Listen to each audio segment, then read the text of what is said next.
Sinapol ng sunod-sunod na missile ang isang tanker sa dagat bilang bahagi ng balikatan exercises sa Ilocos Norte. Pagsasanay po yan para mapigil ang anumang kalaban sakaling magtangka itong dumaong sa Pilipinas. Nakatutok si Chris Zuniga ng GMA Regional TV, One North Central Luzon. Ang lumang oil tanker na ito na palutang-lutang sa dagat ang target sa live fire exercise sa pagpapatuloy ng balikatan exercise sa pagitan ng Pilipinas at Amerika kasama ang Australia. Sa paligid, kita ang iba't ibang mga barkong pangmilitar. Maya-maya pa, sunod-sunod ang nagpakawala ng missile mula sa mga barko.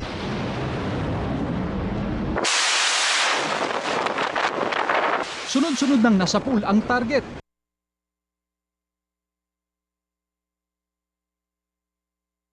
Ang ilang missile, direktang tumama sa barko. Ang layo ng pagsasanay, mapigilan ang mga kalaban na nakadaong sa Pilipinas. At matapos na magkakasunod na mapuruhan, ang barko tuluyan ng lumubog.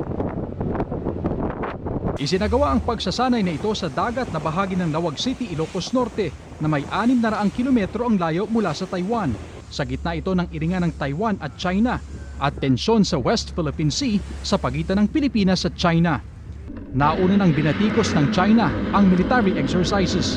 Mula sa GMA Regional TV 1 North Central Luzon at GMA Integrated News, Chris Zuniga, nakatutok 24 oras.